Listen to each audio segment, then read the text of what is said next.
Hi everyone, I am Tanya Janca and I am hosting a very special webinar with two awesome humans from Splunk. People in high up positions that I've always wanted to ask lots of questions to. This session is called In a Remote World, How Can We Move Past Traditional Ways of Thinking About Security? Which I realize is a super long title, but sometimes I want to say a lot of stuff. So, welcome Jane Wong and Albert Bigetti. Jane, do you want to tell us, describe yourself or your job at Splunk and introduce yourself? Yeah, hi. I am VP of Security Products at Splunk. That means I'm across all of our security portfolio products and the team that builds those products. So it's a really great gig. I'm thrilled to have it. Awesome. Albert, do you want to tell me a bit about yourself and your job? Great. So my title at Splunk is VP of the Security Business, and what it means is I spend a lot of time thinking about how everything that touches a security customer happens, and that it happens smoothly in delivering the security business plan.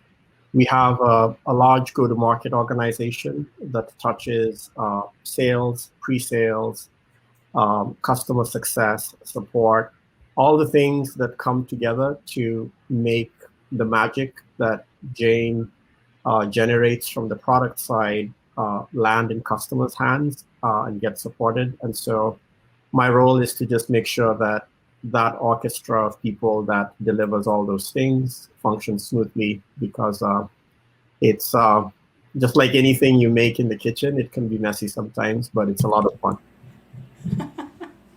Does that mean you have to focus on usability of security a lot? So to make sure the customers aren't pulling out their hair?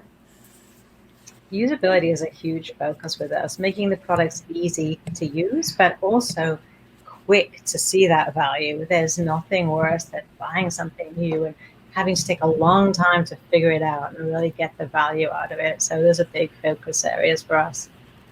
Yeah, I bet. Jane, so I have a podcast where I'm always asking people about different types of jobs in information security. And I was like, oh, awesome. I get two super duper senior people. So VP, Vice President, yeah, that's what that stands for, of security products. So what is it like to do your job? What is a day in the life like to do such a position?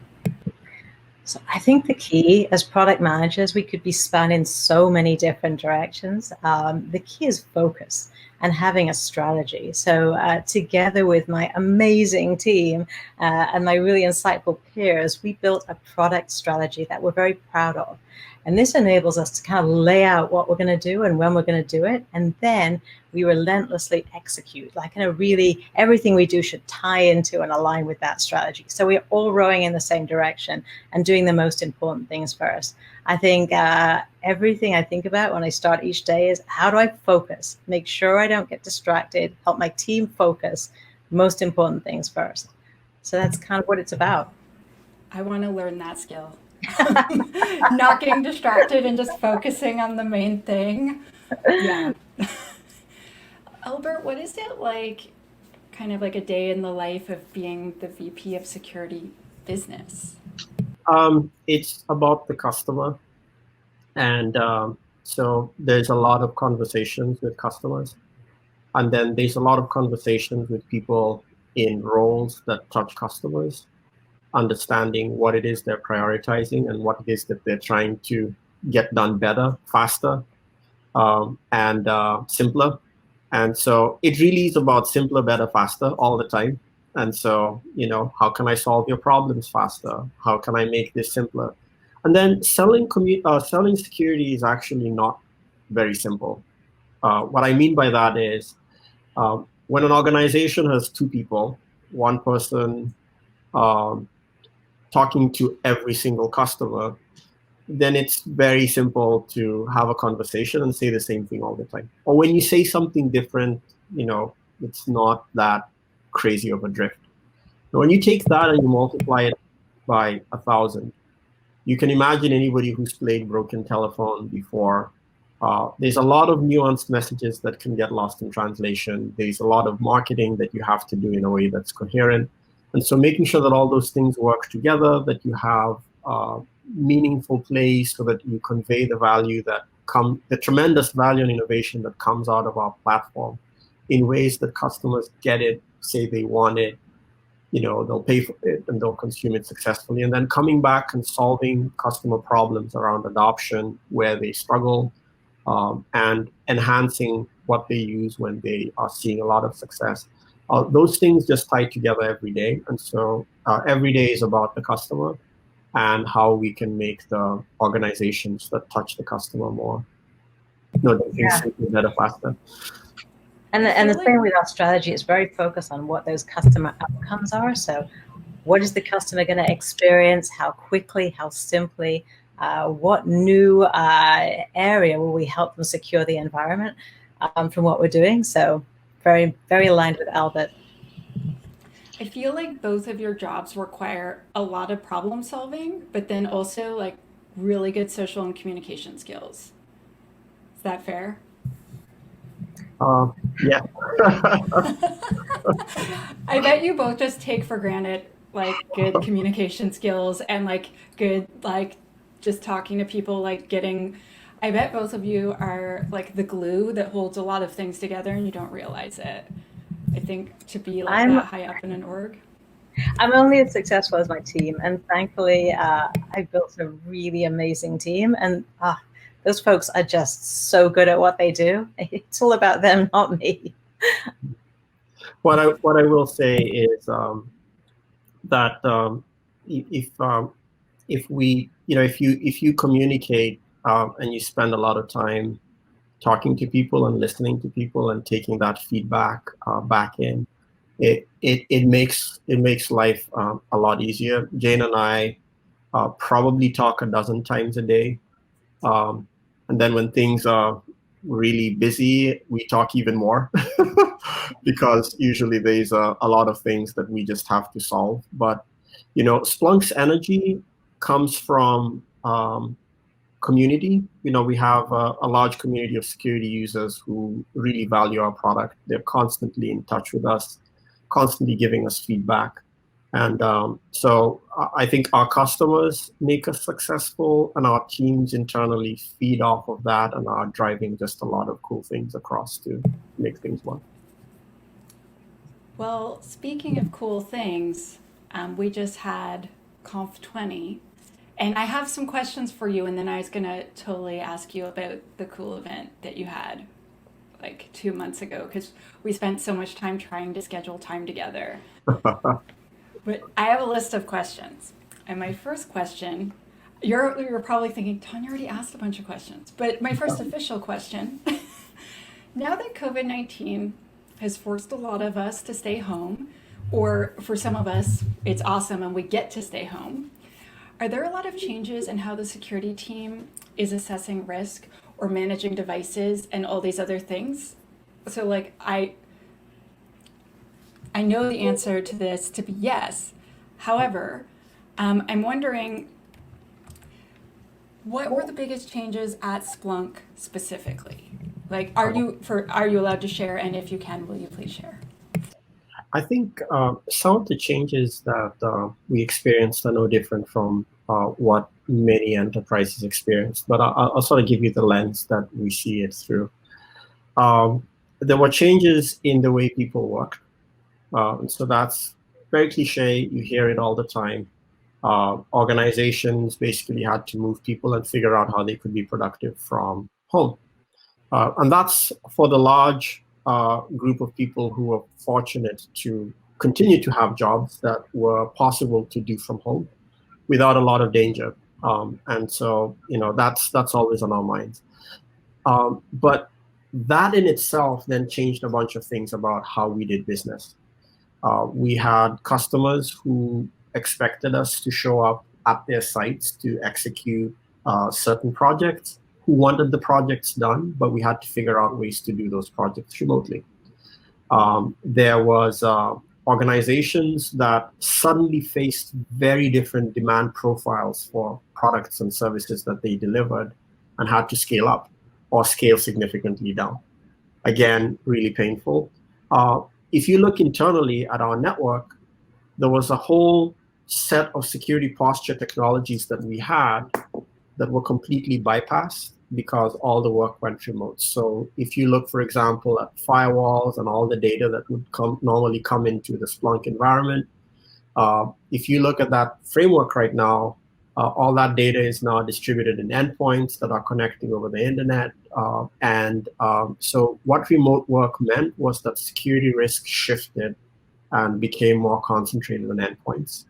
And people, in some cases, just had harder times actually connecting to do what they did, either because the environment where they were working was not as conducive or easy to be productive. So a lot of these things happen, but the thing that comes out of all of that is a lot of organizations, and this is not really Splunk, but beyond, a lot of organizations realized that they had to move rapidly to the cloud and had to modernize their infrastructure. And so that just generated a ton of change for the environment. Jane, I don't know if you want to add to that, but Yeah. I'm thinking of a couple of customers who were really, really close to that we saw incredibly impacted by the pandemic. So Zoom and Slack. So Zoom suddenly had massive, unplanned, huge growth, right? They were racking thousands and thousands of extra servers to deal with this explosion in usage that they saw. We worked really closely with them because when you see that kind of growth, you become a target, right? We all read about the early Zoom bombing attacks and other potential attacks that were against Zoom. So we worked very closely with the security team, not just to ramp up the number of folks on the team, which they were doing, but also to help them rethink how alerts should happen.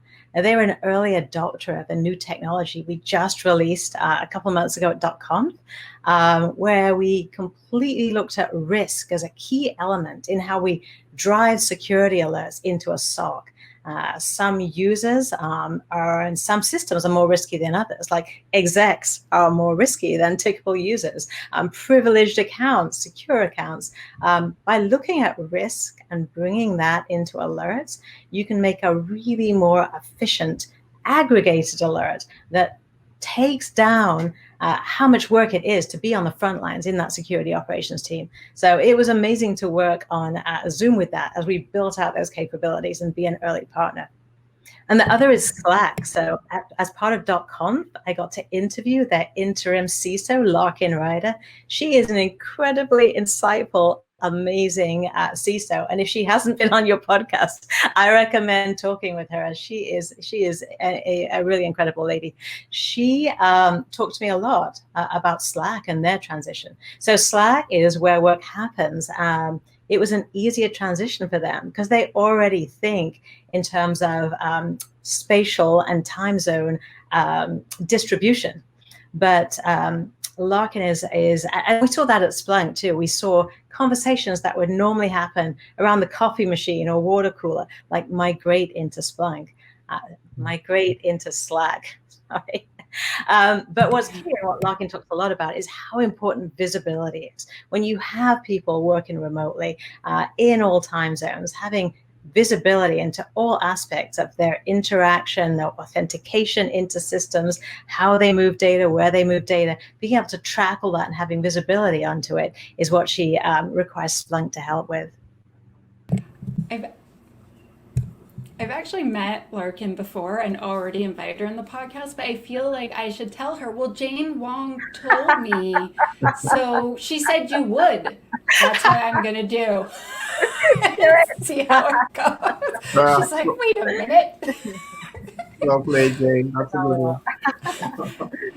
Have you noticed trends in the way that customers are using your products differently since the pandemic started? Because like I have noticed differences in so many things, and so like Splunk is pretty gigantic, right? Like you have a lot of customers. So have you noticed differences or specifically trends? Yeah. So one of the things we noticed very early on in the pandemic was that there was this very strong thirst for insight.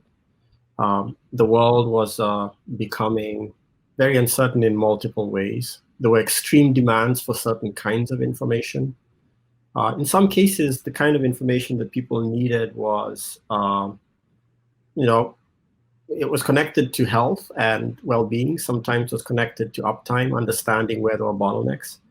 One example, I think, is in the National Health Service in the UK. They needed a digital response to COVID-19, and what they did was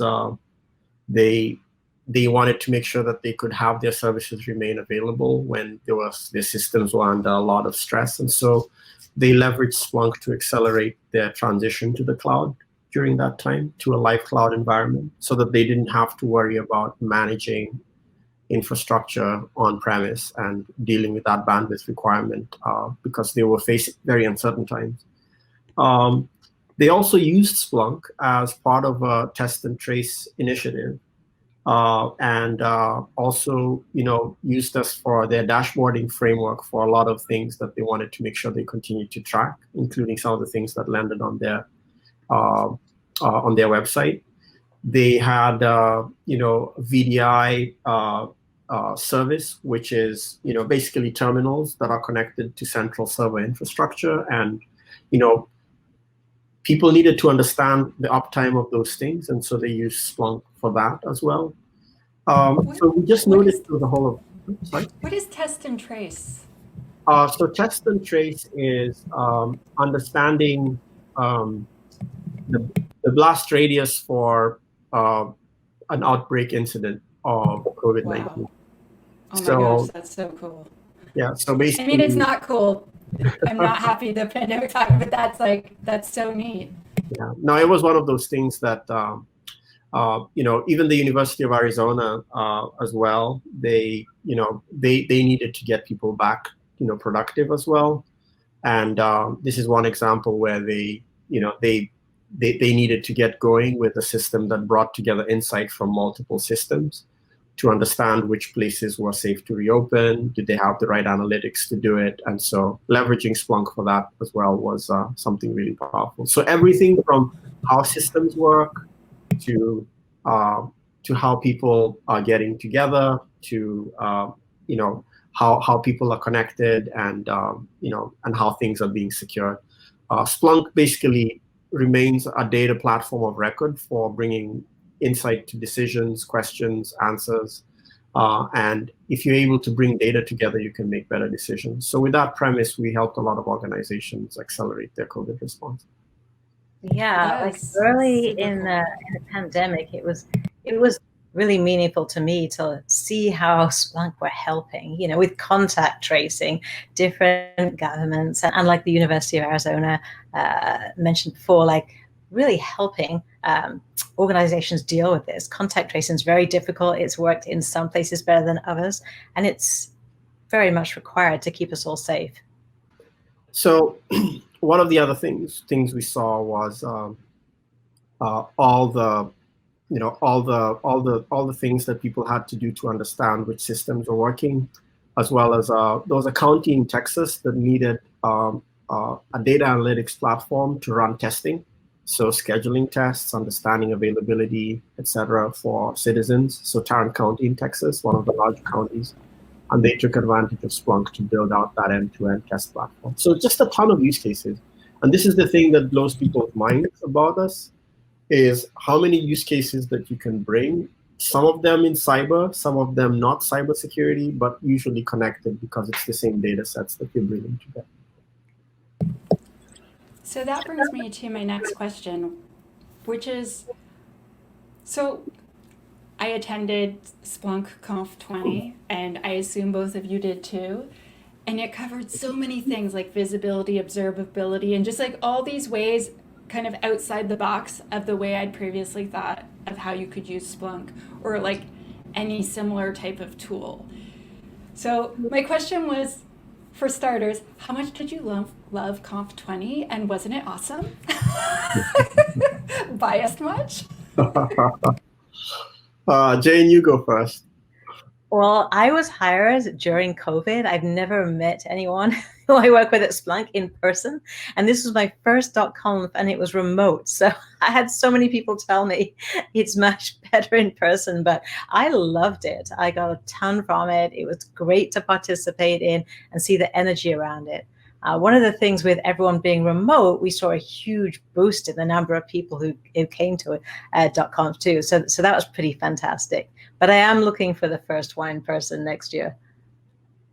Yeah, it was our biggest conf ever. It was free.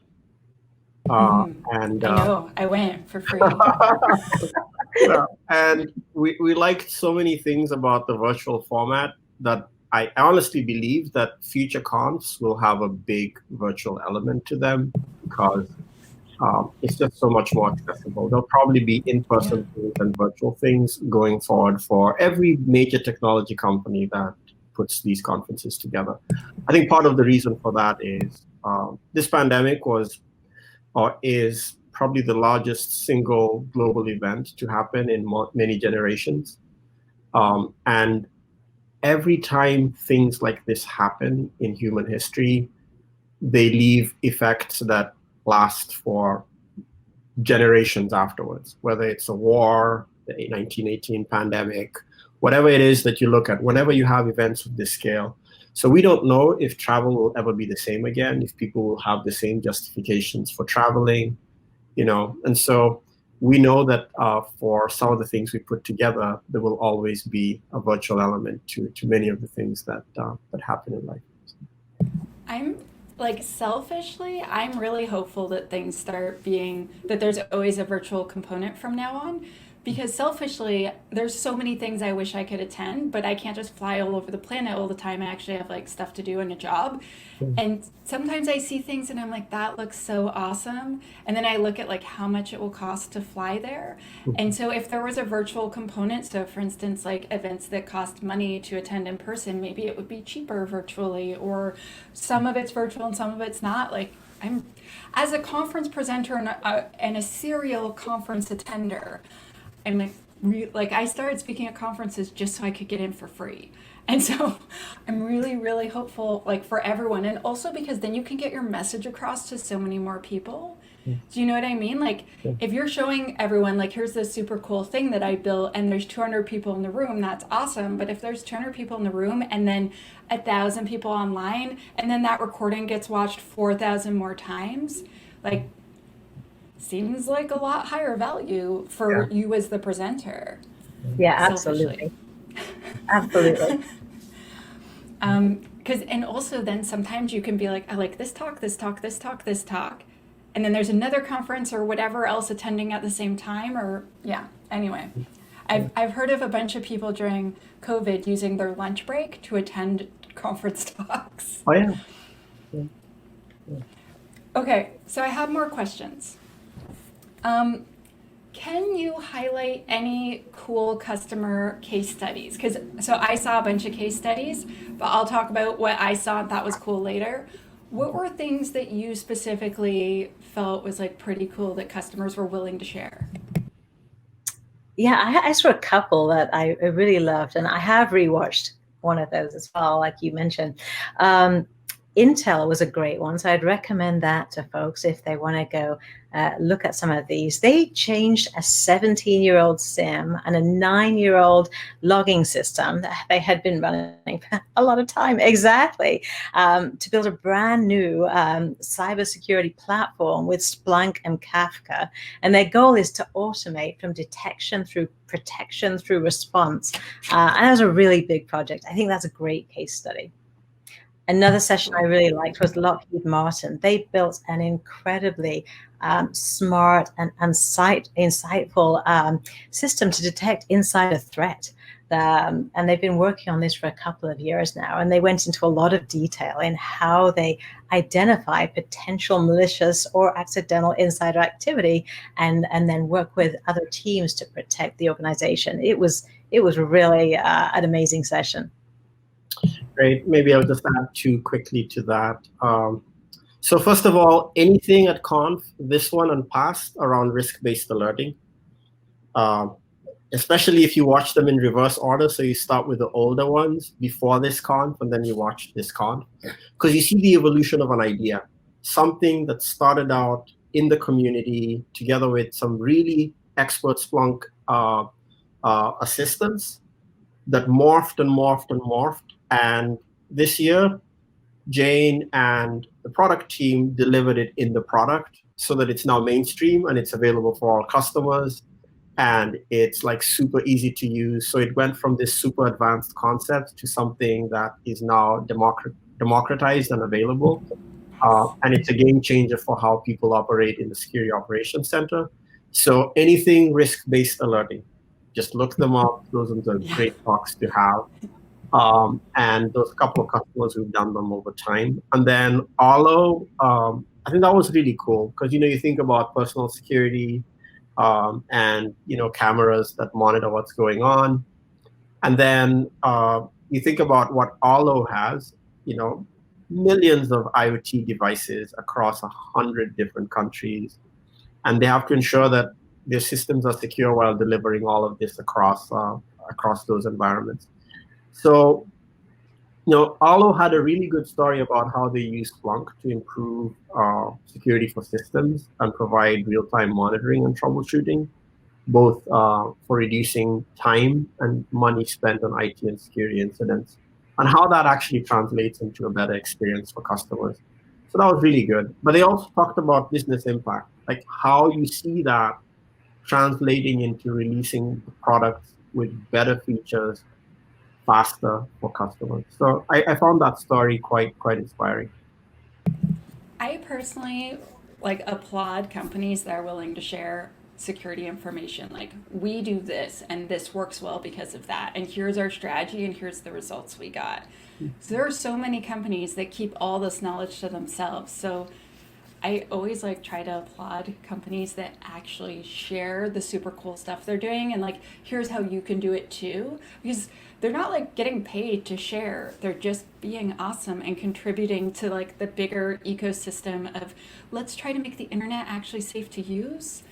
I applaud Arlo for sharing that, because that's it's kind of scary, right? Because you're what if people tell us, oh, that's not a good idea, or a lot of companies don't share, and so I think it's really impressive when they do. But speaking of sharing, so there's a bunch of partners, and a bunch of partners shared some news, and I think that there was maybe one piece of news that you might have wanted to share from a partner. Yeah, I think conf is extremely important for us, not just for what Splunk does, but also for our partner ecosystem. There is something in the product side that Jane will probably cover, because it really is an example of what partner-based co-innovation looks like. But for me, one of the things that I found pretty interesting was what Deloitte, Risk and Financial Advisory with Splunk, covered around, managed services for security. It was just an example where, they incorporate Phantom, and they use Phantom as one of the catalysts for driving automated security outcomes for their customers. And Phantom as a platform is an incredibly flexible and scalable capability for us. And our customers are deploying it at scales that are unmatched in the automation business.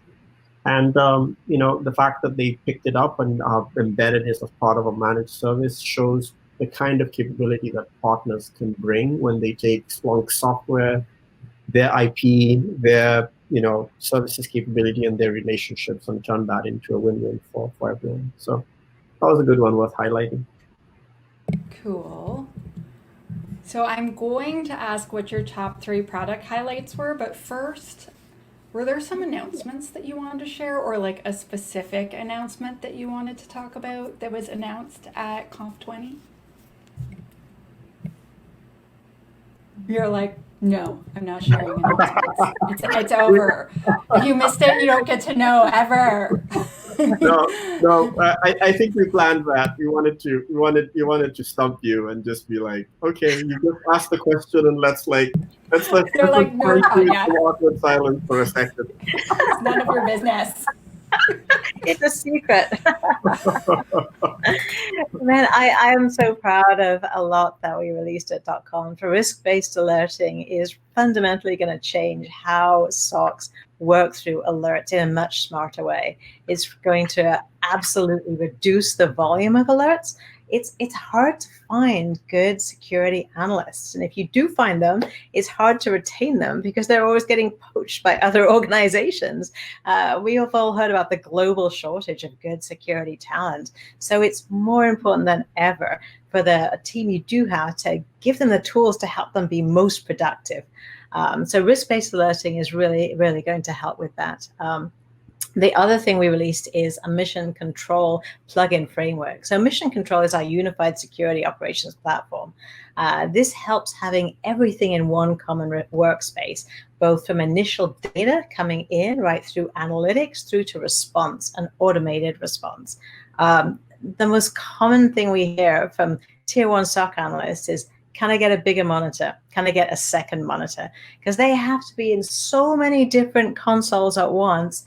And they're constantly swiveling from one console to the other and copying and pasting things between. It's manual, it's disjointed, and it's not a good way to help them be productive. So we brought all of those things together into one workspace with mission control. And that's something we're very proud of. Our North Star is helping analysts be productive. And the plugin framework on top of that is about how we enable partners to come into that platform in a way that we have not seen anywhere in the industry before. So they will come in as a first tier, equal tier partner into our console, be in the console in a way that we can pull from those partner plugins, have smart analytics on top of what we're seeing from the partners, and really deliver more value to customers. We gave a great demo of a flow where we pulled together data from CrowdStrike, from Tenable, from C3M, our CSPM partner, and gave an overarching security story pulling from all these different amazing vendor products. And we were able to do that in mission control. So we are coming to the end of the time. Oh, no. And I know, right? Like it passes so fast. Yeah. So I want to ask some concluding thoughts, like final questions. Mm-hmm. So a big thing that I noticed at Conf20 was the trend towards visualizing data so that you could instantly understand what you're looking at. Mm-hmm. And I was so impressed with just like the level of customization that you could do so that you could see everything in a way that made sense to you specifically. Was that initiated by customer request, or is that something that perhaps internally you were doing and realized, oh, maybe customers would love this too? Or do you know how that came about? And do you see any trends for the future in regards to observability and visibility and security? Yeah, I think human beings are highly visual creatures. And there's a lot of very complex information that can either be represented by a page of text or a half a page of some complex looking code search result, or by a graph, or a chart, or some link analysis, or something that just really gets home to, this is the anomaly, this is the outlier, this is the threshold that was broken, that then gets you to ask why, instead of you spending a lot of cycles trying to think, to decipher information. For me personally, I think I'll tell a short story. I know we're running short on time, but if you go back, and if you're a space geek and you kind of go back to the Challenger disaster many years ago, one of the things that became really clear when they looked at the data was that the way anomalies or outlier information is presented really matters. Because if you are able to chart that not only was that a cold day, but it was the coldest day that they had ever tried to launch a shuttle and that had a detrimental effect on the rubber rings that were protecting basically the source of the explosion. If you just had an intuitive way of showing that for people to go, wait a minute, this is way, way further from the norm, I think you'd get a better chance for people to react more strongly to data. And I think for a lot of people who kind of grown up and understood and internalized the lessons of data in that kind of context, they know that visualizing information is usually very, very important. And so this is something Splunk spends a lot of time on. Our CTO talks a lot about it. The ability for us to present visualizations that allow people to go, that is the decision I need to make. That is what I need to look further into. Whether you're doing that for fraud, for security, for compliance, visualization is a very, very important part of how Splunk delivers value to our customers. Wow, I love the story. Jane, did you want to add anything before we say goodbye? Yeah, data sets in security today are so complex, and with migrations to the cloud, even more complex. Visualization is just a base requirement. So you can look at both attack patterns, how different elements of attack are connected to each other, and basically just work your way through the volumes and volumes of data that you need to work through to secure your organization. It's a huge focus for us. Good, because it's a huge focus for people with our boots on the ground. Trust me. I literally just had a consulting call where she's like, how can I visualize all this data? I'm like, oh, I have an idea for you, Missy. Thank you so much for meeting with me and letting me quiz you. I appreciate that. And I look forward to Conf 21 next year. Thank you, Jane In Wong person. and Albert Pichetti. Yes, well, we'll see. We Fingers hope. crossed for in person. Definitely. Excellent. Thank you. Thank Have you a great so much. day. Let's all wave goodbye. All right. Thank you. Bye.